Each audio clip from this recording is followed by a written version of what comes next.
Guadame kan kononiam udame jan commissioner mnen yen tur dama guadame. Bana racha ke ler dana chalat guasame ke ta dana chikor nyinga je ke kume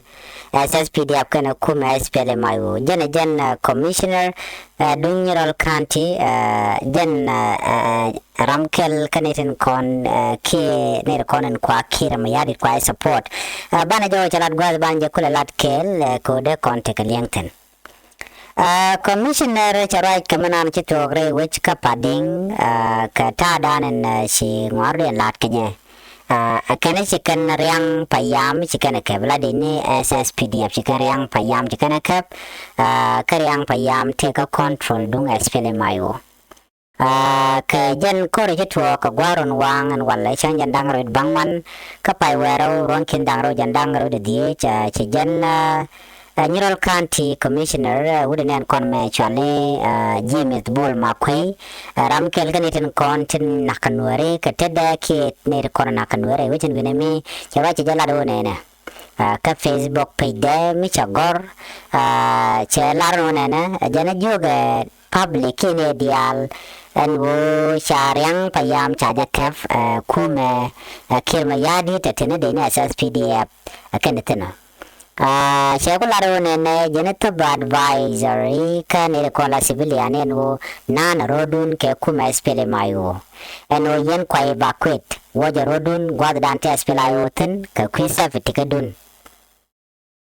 ci jen wuri chala jimit bol makwe ci jo ma ci jalat kedua menganya kaja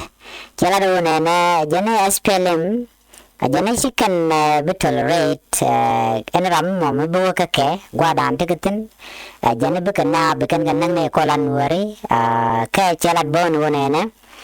benene de kola civilian bo mu ka ne sikan man lane chineling bene kamaten ba ke bene kanak anona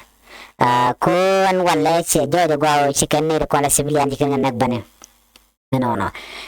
wudame kene kon to the tetko chinedi shop ko wel sikelu darshal kamo lankan chidama ngai kon diana chitwon wale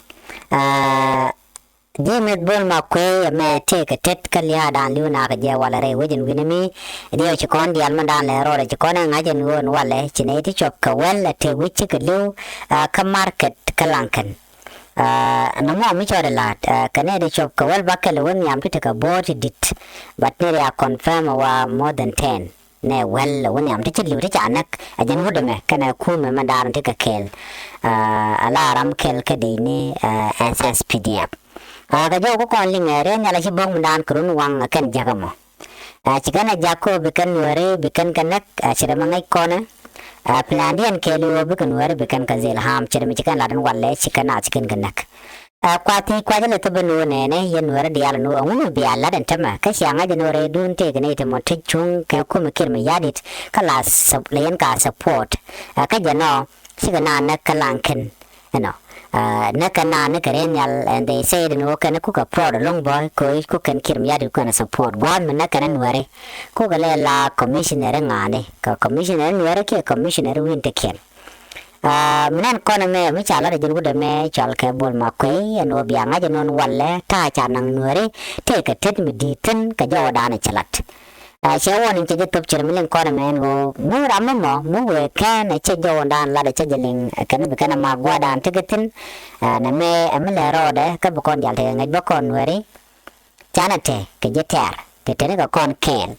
I reckon me a condio or Judge Remilling Jenna. Name there with a yendial, no. Canwa TV was me, Jeramimo, me don't pay a jick. Ko jen gwadan bien la Lincoln tin lat ko re dwaran gorno jin bi chonkel ke bi subscribe ko bla ko tin lat ko ren gwadan be kan chama la shukka jika pat gorno jin bi subscribe ke bi channel bi support ko ne syang be ko na ko lat ko ren be kon ga chwaje na me dara we ke ye na kwa je lat jagane dial ko be ba jangach be atagamal banajik no katin ko kenten be